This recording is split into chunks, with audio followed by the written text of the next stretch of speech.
face base this morning, and we're live. There we go. Yes. Morning, There good we morning.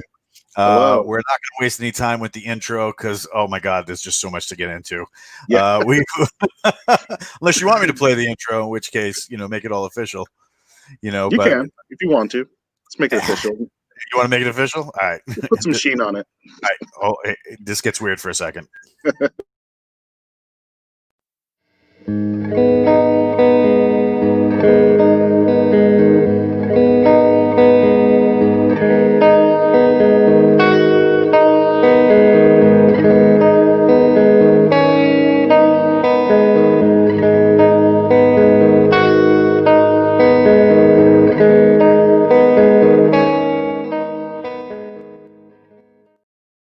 I know. It was like we were just here like 30 seconds ago. I know. It's craziness. And in case you were living under a rock, I'm here with C.C Ekeke. And it's just, oh my God, I am geeking out so hard. How you doing this morning, sir?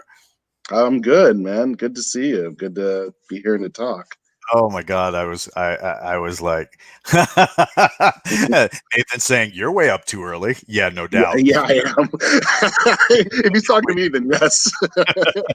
What time do you normally get up, sir? This is actually usually it's like around maybe 7:38. I get up, for the day job and all that. Right on. Yeah. And do you want to say what the day job is, or do you want to leave it all mysterious like a cowled Avenger who is actually a billionaire? Let's do that. Right on. I love it. So if you didn't know, our special guest today is very prolific in the publishing of superhero stories, and I definitely want to get into that. But he's also done space opera, and there's just an amazing wealth of stuff that you've done. How did you get into writing? So I had this. So I've always loved sci-fi and fantasy and just that type of stuff. And it was about when I was about 10 years old when I got into superhero fiction, but it was when I was a sophomore in college, the end of my sophomore year, that I had this kind of epiphany. Like I was going through some sketches I had, and I knew I had wanted to do something with it because I initially wanted to be like an animator or a comic book writer, but I was just like, I didn't like drawing backgrounds. I didn't have patience for a time to draw anyone's noses. So I was just kind of like, I know. I eventually got over that last one. But I finally had this epiphany one time, and I was just like, I need to write these down. And so it was probably college when I knew I wanted to be an author, like a writer. And then I think further inspiration was reading my first Harry Potter book, believe it or not. I accidentally bought the third one instead of the first one, but I was just like, screw it. If this is any good, I'm going to read it anyway. Right. And this was before the movies came out. So like Harry Potter was known, but it wasn't like the global phenomenon it was. It was like a low-key global phenomenon. So I read the third book, and I was just so blown away by how good and how amazing of a writer she was. I was just like, if I had a tenth of J.K. Rowling's talent, I'd be happy. And it's funny because she was actually also the inspiration for my pen name, because her pen name, I mean, Grant, I do have a middle name, but she actually didn't have a middle name. And she was also worried that, like, for her, it was like concerned that boys aren't going to buy her book because they're just like, oh, she's a girl. Why am I going to buy her book? But for me, it was just like, oh, it's more interesting than, I like my first name, but I'm like, this would be more interesting of an author name than just Charles Ekeke. So I went with that. And the initial, my first series was Star Brigade, which I always equate to, it was X-Men in space. And X-Men meets Star Trek in Babylon 5 with some Star Wars. We don't judge. No, of course not. And I always felt that I go with the J.R.R. Tolkien rule. I want to write this type of stories that I'd like to read, because if you're not a fan of your own stories, then why are you doing this? Right on. Even if you want to be an author, but it's just like you kind of have to be a fan of your own stories to some degree. And so that's kind of the mindset I went with Star Brigade, and I really loved it and I enjoyed it. And so I initially first published that after like, of course, taking 5 years as you do for your first books. Um, I published it initially in 2005, and it was when print on demand was a thing. This was way before like ebooks were kind of like non-profitable, and I think you can only find them in like Sony e-reader or something. So I just did print on demand, which didn't go as well as I'd liked, but I was happy to get my book out there and happy to get good reviews. But it wasn't going to take me to the promised land like I liked. And then it was about 2011, and I was like, I just finished this one job, and I was like in between jobs where I was going to start another job in a week, so I was taking like a week off, and I was having lunch with a friend of mine, and he was like, I was kind of telling him like, look, I still want to write, but I don't know how I'm going to do this, because it's like I'd already tried to get an agent at that point, and I'd only gotten one.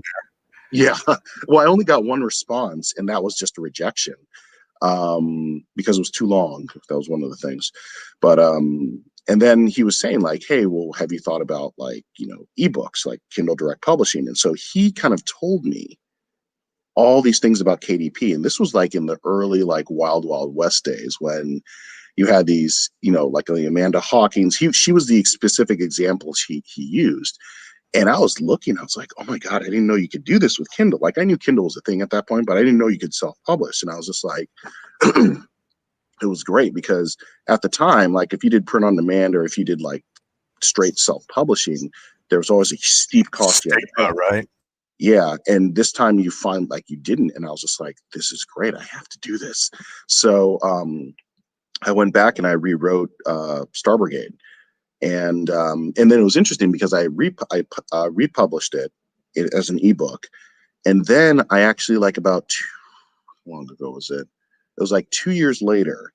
I ended up actually splitting book one into two books, because it was long. It was like over 500 pages. So I ended up splitting it into two books. One, so I had more books out there, and two, there wasn't such a huge barrier to entry for book one.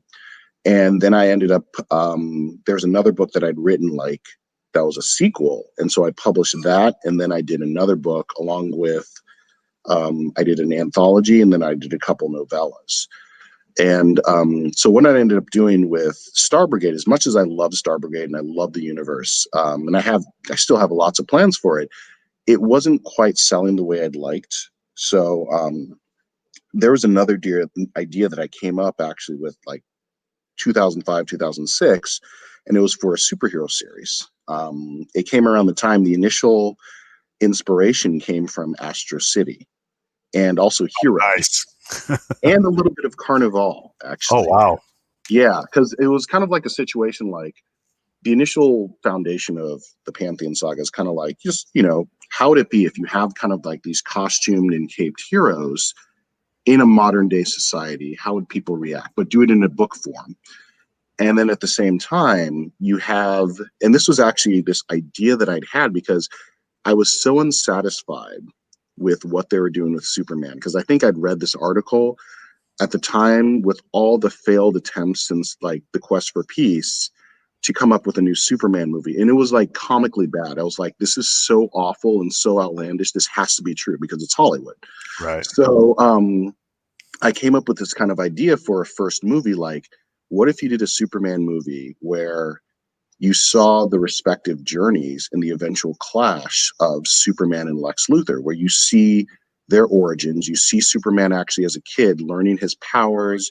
You see Lex as a kid in suicide slums. You saw how he had a pretty crappy childhood and how he basically, murdered his father, destroyed the building, and used the insurance money to create his first patent.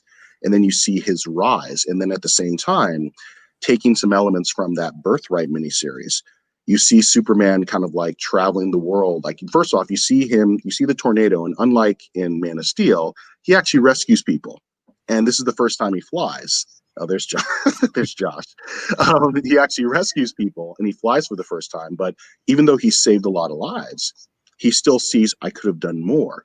And that's what precipitates his journey, where he travels around the world. He's almost kind of like an Anderson Cooper in his early part of his career, where he's traveling to the worst parts of the world, not just to learn about the world around him, but to hone his powers and to secretly save people.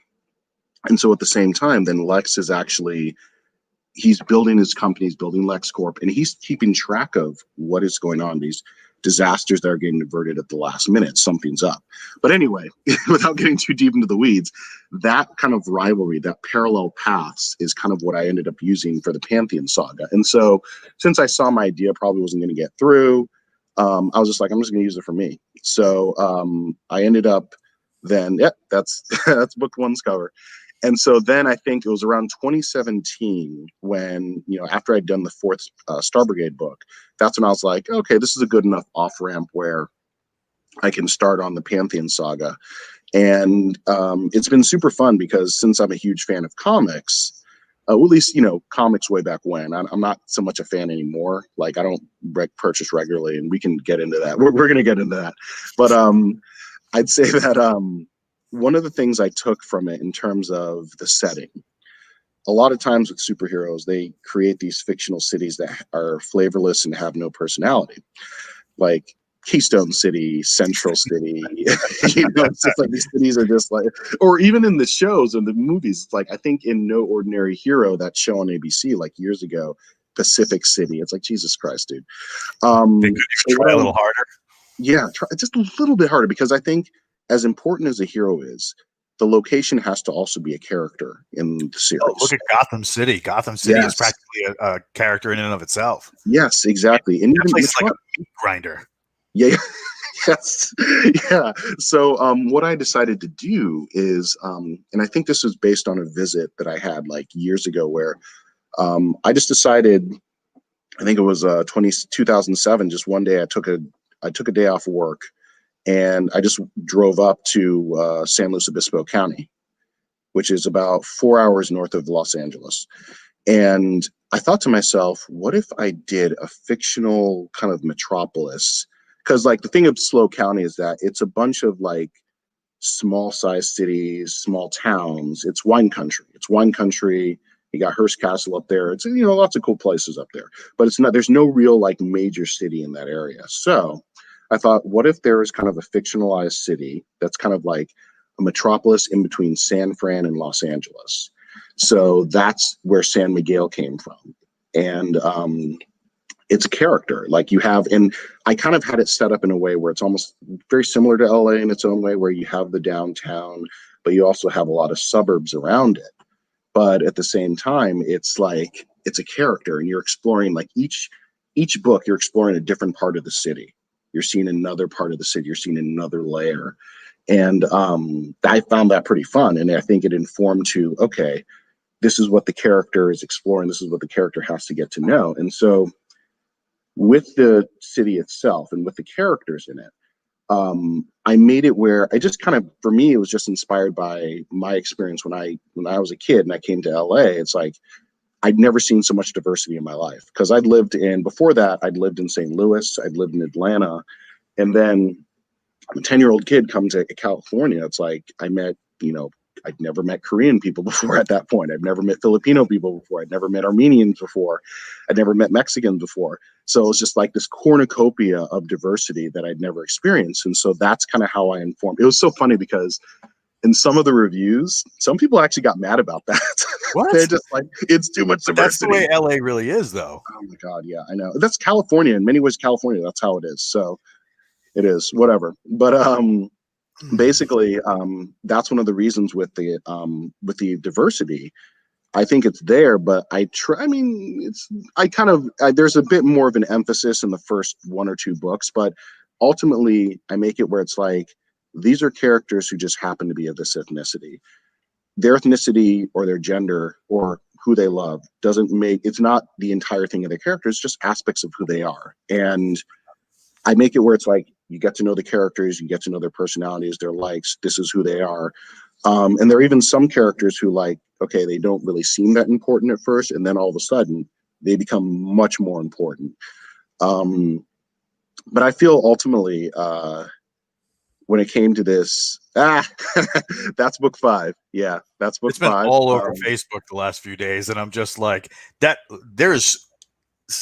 love comic book art, and there's so much kinetic action, and like just you feel the wind on your face in this image. And that, you know, the thing is, so to explain the covers that I did for this, more than anything, I wanted to make sure that this is a marriage of comic art and book cover art. Because sometimes when it comes to superhero covers, and this is not a knock on like every, but it's just, I think sometimes certain covers veer too much towards the comic art. And I think that is a turnoff for some casual readers. And for me, it's like I want as many people as possible. Of course, you know, you want people who are more predisposed to superheroes and comic books to read it. But I want as many people as possible. I want to draw people in because at the end of the day, like this is a book, and I want people to enjoy it. Period. And so I like the artists that I work with. It's about finding that razor thin line. It's walking that tightrope where it's like it's between comic art and actual book cover art. So it's like, oh, this is a book. This is a regular book, but that's one of my favorite ones. I love that cover. That was super fun. Yeah, that's book 2. That's Monsters Among Men.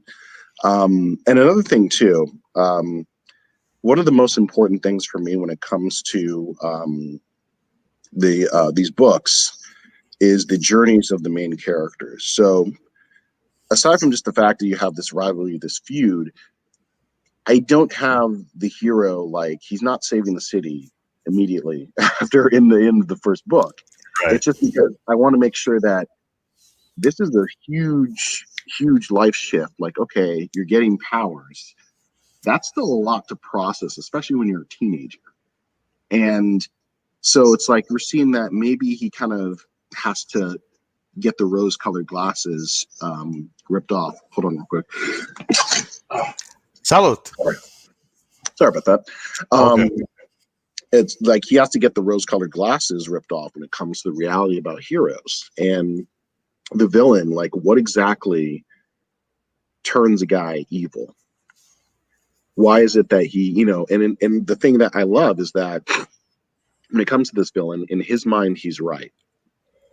And I think those sometimes make the best villains. That's one of the reasons why Magneto is such a compelling villain. God. When they did that scene in the X-Men movies in the early 2000s, yeah, you know, I mean, you could have heard a pin drop after that scene in the theater. Yeah, everybody was like, "This is a comic book movie." Yeah. You know, that was, oh my God, that was brilliant. And you just suddenly he wasn't just some, you know, I'm the leader of the Brotherhood of Evil Mutants. You know, he was like a sympathetic character.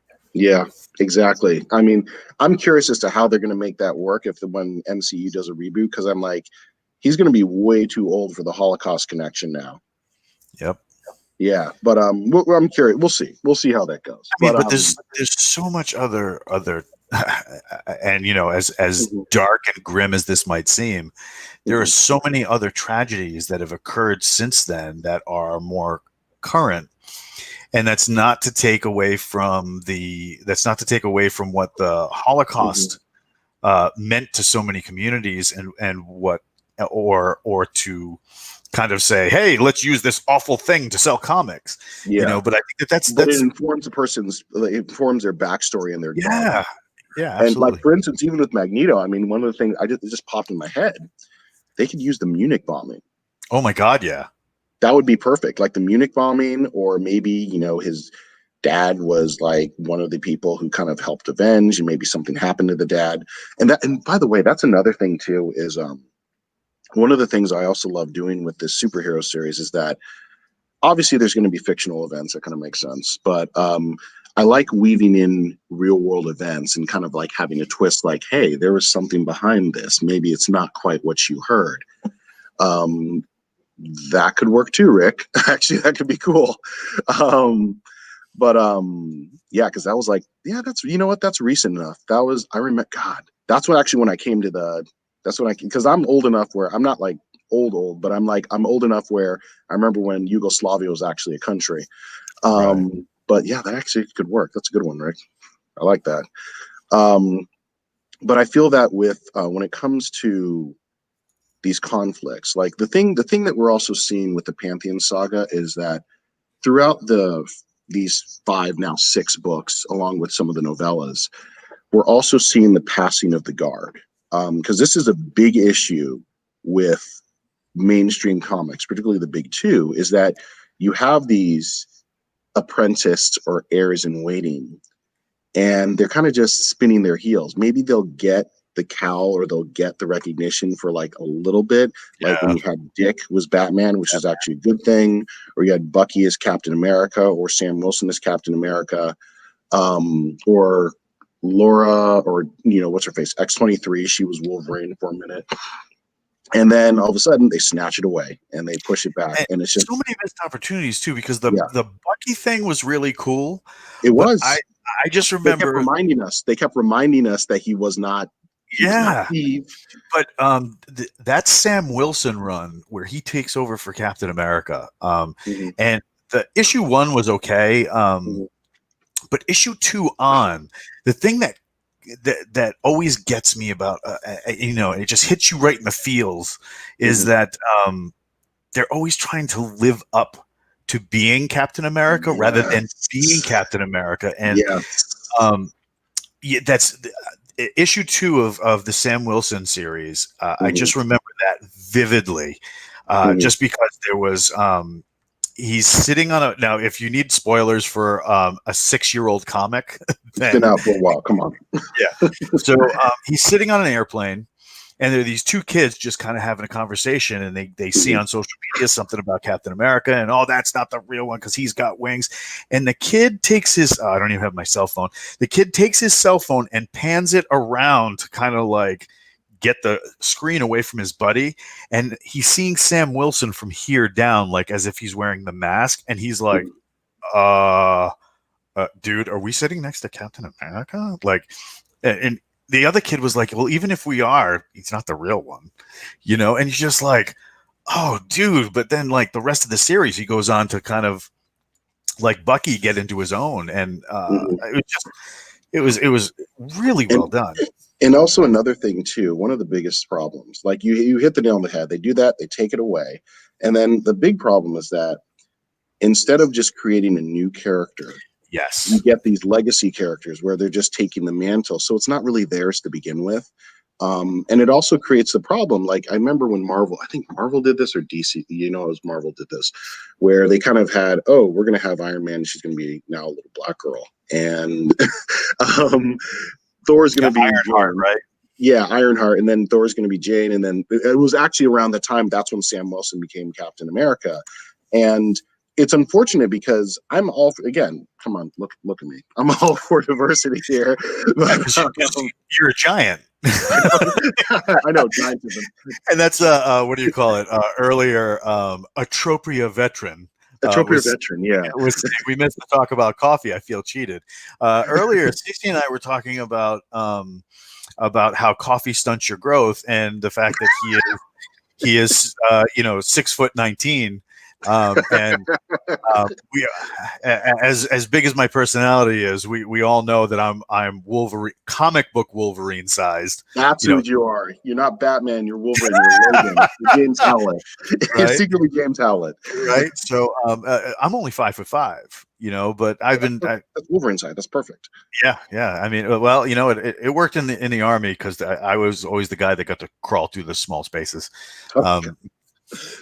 But I mean, you end up with coffee talk is just, don't do as much coffee as I've done. Otherwise you're going to shrink to be a 4-foot angry man with lots of knives. But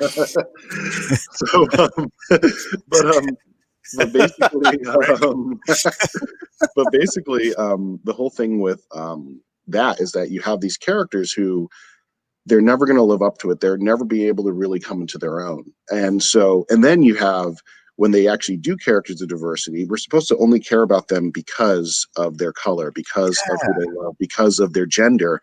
And I'm just like, you're also handicapping there. And you need to be able to create a character that people like regardless. It's like they just happen to be, these things are important, but it's just like it's like I'm gonna catch some heat from some of the Raylos, but whatever. It's like what happened with the Disney trilogy, where we're supposed to care about Wonder Ray because she's a woman and whatnot, and awesome, amazing. She's the bestest ever.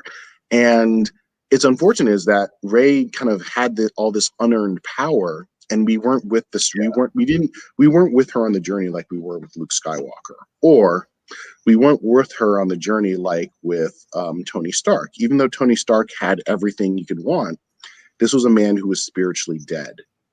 And we suffered with him when he was in those caves in, I don't know which, I think it was Afghanistan. Yeah. And we saw like, hey, his eyes were open to the damage that his weapons were doing and how he wanted to be a better man. And it wasn't even smooth sailings. He saw his business partner tried to betray him. You saw the people closest to him were pushing back, saying like, what are you doing? Yeah, like you're serious about this, or no, just stay the course. But he continued to make himself a better man. And even though he had this reawakening, he was still Tony. Like he didn't get a personality transplant, you know. Like there's this character in my series who I did an inverted trope of the love interest, the teenage love interest. Like she's not just a princess on a pedestal who their whole personality is they're pretty and they're perfect, which is not a personality.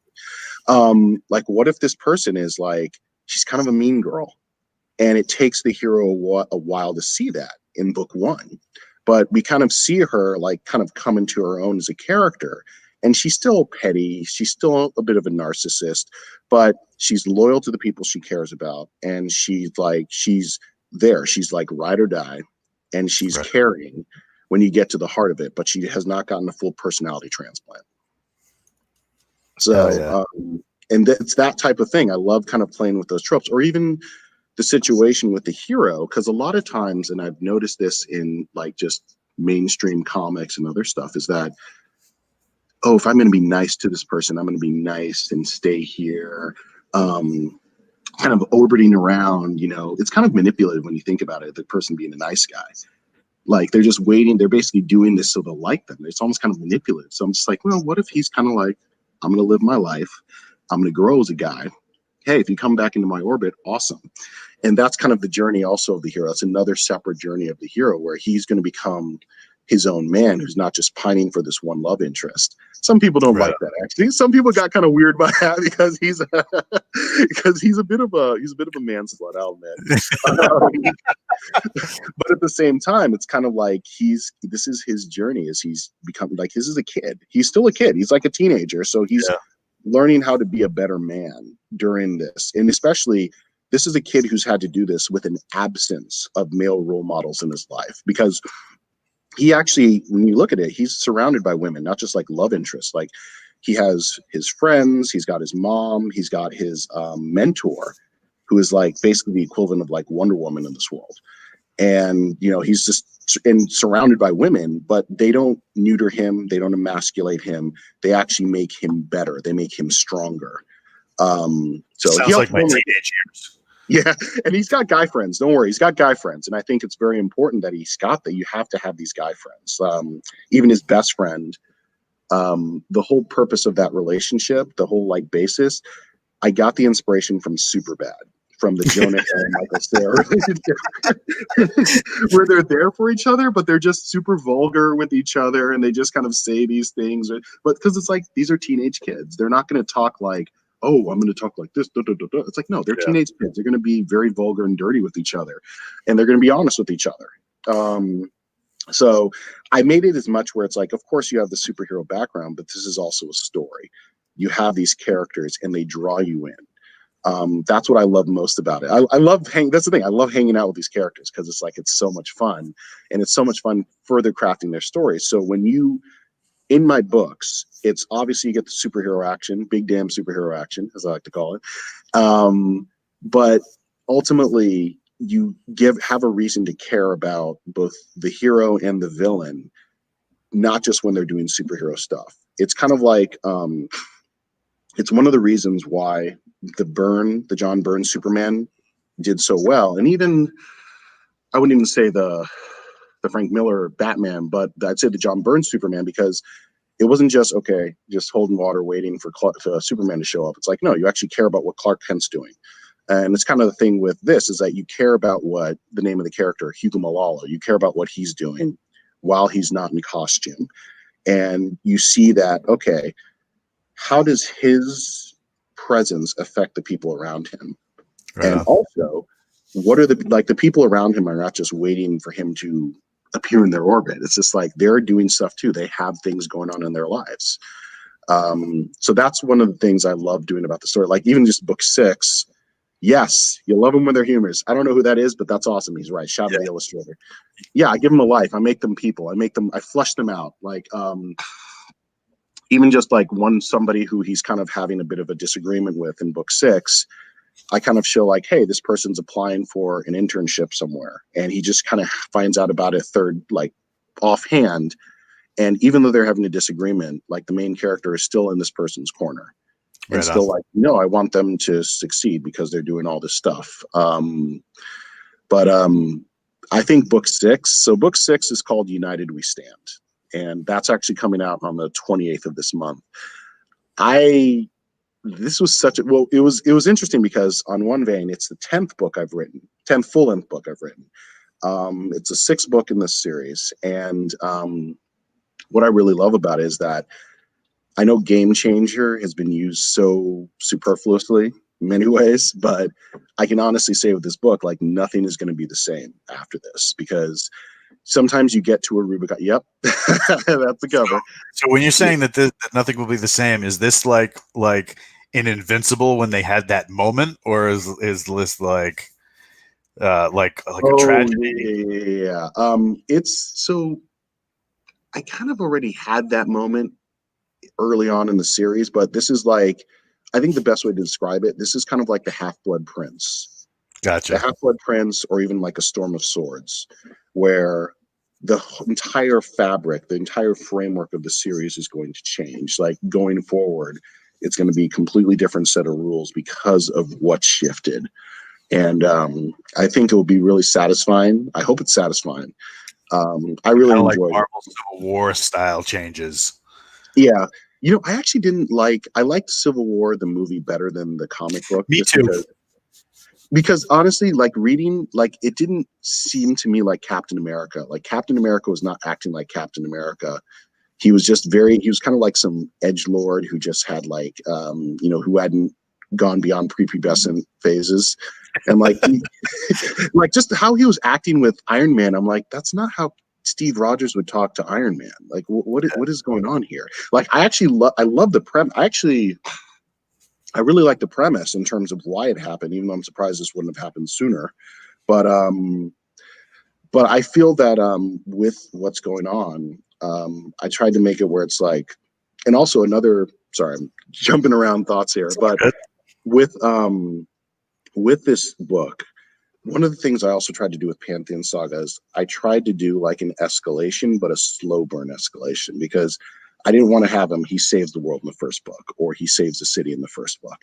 It's like the stuff that happens is more personal. It's more of a personal kind of victories or defeats of the bad guys.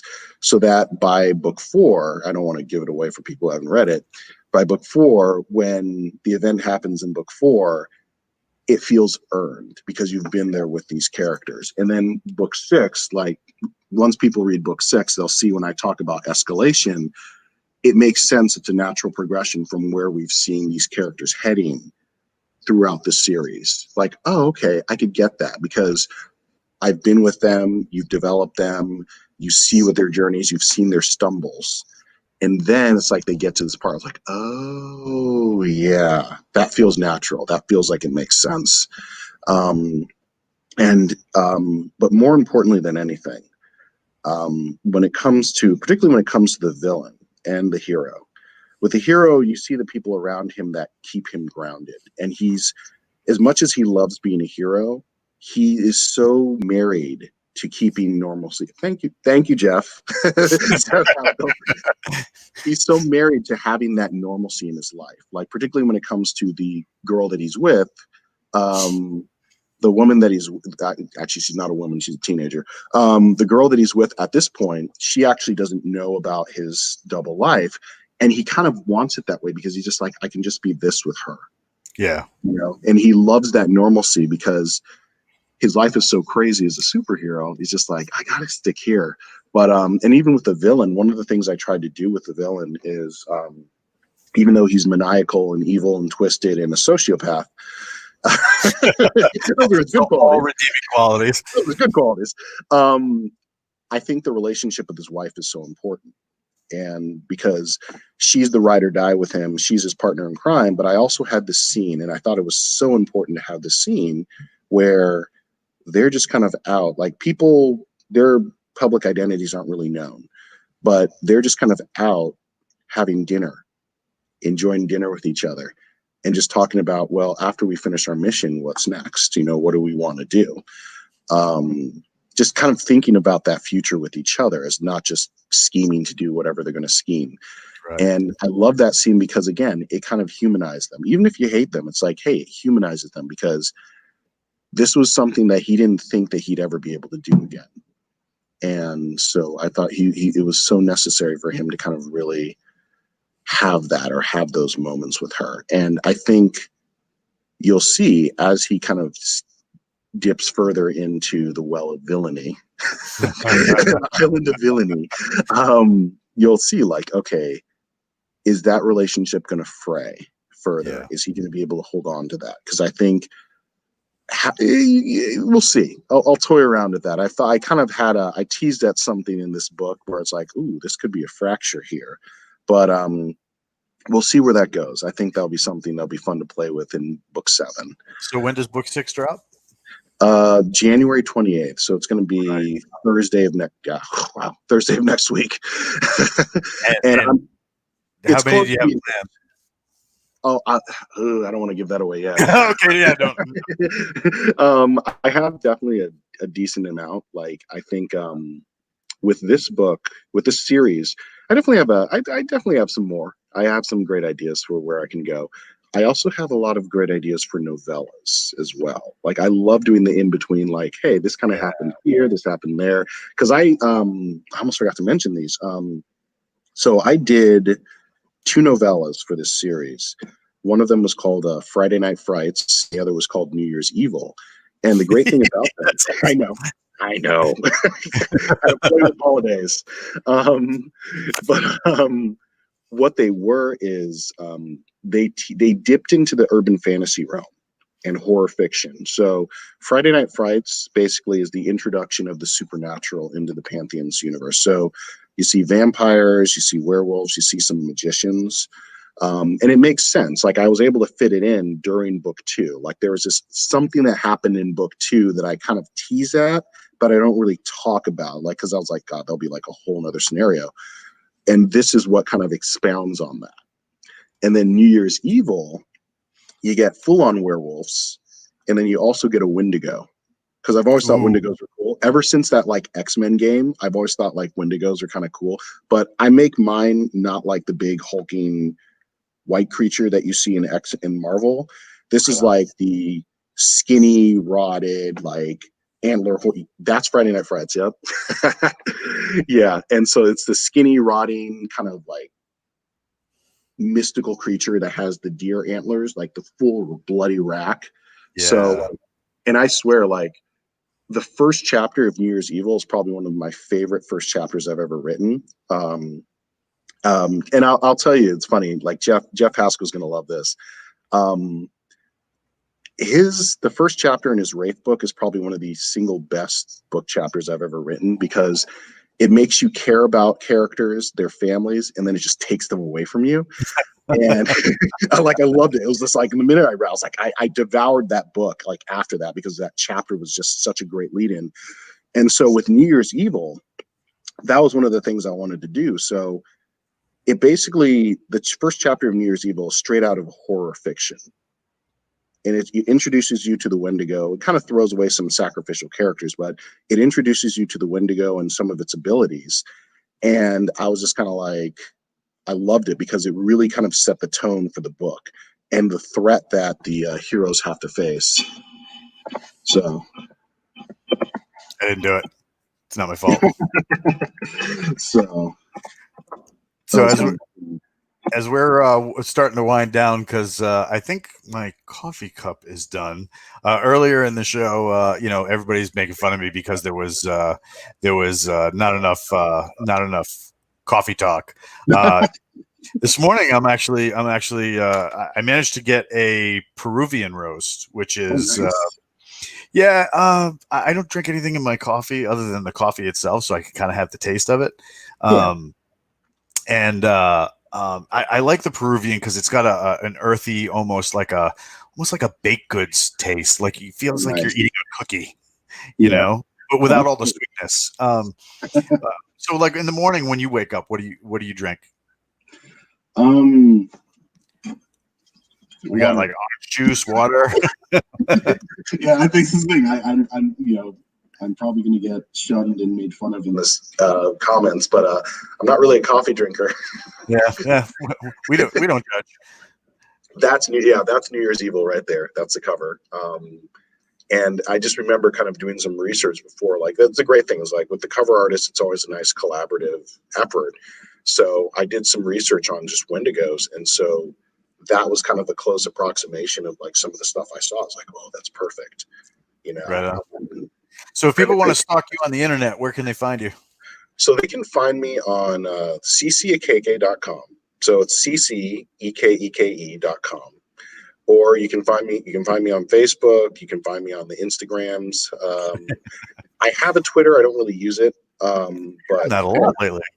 yeah, yeah, I wonder why. But I have it. I have an Instagram. I have also a Facebook group. Sometimes I'm kind of picky about who I let in. Like I usually Right don't let in people who like haven't read my books because it's kind of like, okay, why are you here? Um, Because they heard you on Keystroke Medium, obviously. yeah, yeah. But yeah, those are probably the places, and my Facebook fan page. So yeah, and one thing I try to do is just engage fans there. If they have questions, if they have posts, it's starting to get a little more active, which is cool. Um, and that's the thing is like, because I think in my Facebook group I'm like over 300 now, but I'm starting Right to get people are starting to kind of post on their own, which is cool. I'm like, that's great. That's kind of what I want. And but it's also again a place where we can talk about not just my stuff, but like if you want to talk about just any pop culture, superhero, sci-fi, geekery stuff, like I'm down for that. That's place. It's a safe space, but not for Except for soft all the sisters. right on. Yeah, Well, I'm going to shut the curtains, kill the lights, and roll up the carpet because I've been up for almost 24 hours. Sir, thank you so much for coming out. This is awesome. This is a yeah. great way Thanks to for having finish me, my. man. This is super fun. Yeah, if you got something ready to drop, can I convince you to come on again? Absolutely. Oh, don't you threaten me with a good time. Yes. And Totally, man. seeing as we went a little bit long, we're going to forego the normal ending of the show, just like we almost forewent. Or I got nothing. The beginning, and we're going to say thanks everybody for hanging out. Yep. Okay. Jeff Haskell has a question.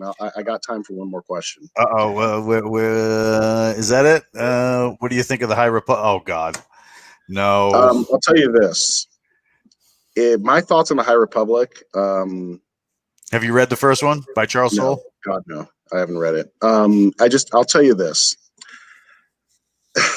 There's a reason why Luke Skywalker Ginsu knifed through any relevancy that the High Republic had. Mm-hmm. High Republic is terrible trash, and it's a remnant of hopefully an ideology in Lucasfilm that will go by the way of the dodo, and it will age like sushi. Let's hope. Yeah, here's where that's the hope, because I think that what we've seen, the great thing, again, without going too much into a rant, but I'm going to go a little bit. I feel that what we saw in The Mandalorian is this is the way. Overused, but it's true. This is Right the on. way, and this is what people want to see. Like, I feel that people would be definitely more open to new stuff, but what you have to do, you can't just disrespect what came before. You can't just, let the past die, kill it. No. It's like what you need to do is look at how Cobra Kai did it. Cobra Mm-hmm. Kai did it well, where it's like, hey, we respect the past, we still make them relevant, but this is how you introduce these new characters and make people care about them. And again, High Republic, I don't care about these people. Like, just because they're, ooh, it's this and this adventure and it's this and this is a woman and it's a person of color and it's like, whatever, dude. No, I don't care about the High Republic. And it's perpetuating the same problem that we've had with Star Wars, where it's like they keep going back and they're not moving forward. So they're thinking, oh, we're going to do this, whatever, this crap, this Wonder Ray and all this stuff in the future, and people are going to care. So we're going to do Wonder Ray in the past, and that's going to make people get, no, you got to move forward, and you got to do it with the legacy characters. Do what worked with the Thrawn trilogy, and also pay your authors as well. Yeah. But do what works with the Thrawn trilogy.